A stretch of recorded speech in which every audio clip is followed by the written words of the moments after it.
اعوذ باللہ من الشیطان الرجیم بسم اللہ الرحمن الرحیم۔ اللہ تعالیٰ نے نوح علیہ السلام کی دعا کو قبول فرمایا اور حکم دیا کہ بنائیے ایک کشتی ہماری آنکھوں کے سامنے اور ہمارے حکم سے، اور نہ بات کیجیے مجھ سے ان لوگوں کے بارے میں جنہوں نے ظلم کیا، وہ ضرور غرق کر دیے جائیں گے۔ نوح علیہ السلام نے آبادی سے ذرا ہٹ کر مکان بنایا، کشتی کی تیاری شروع ہو گئی، تختے اور کیل تیار کیے اور اللہ کی ہدایت کے مطابق کشتی تیار ہو رہی ہے،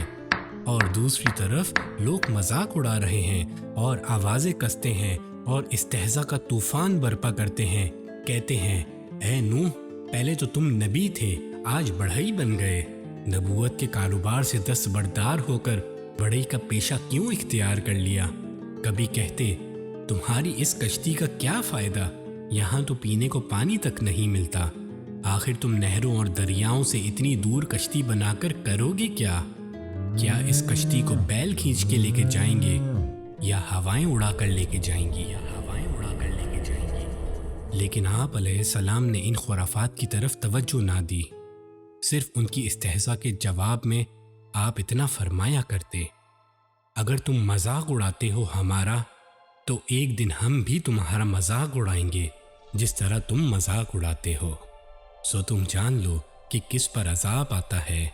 عذاب جو رسوا کر دے گا اسے، اور کون ہے اترتا ہے جس پر عذاب ہمیشہ رہنے والا۔ یہ کہہ کر آپ کشتی کی تیاریوں میں مصروف ہو گئے،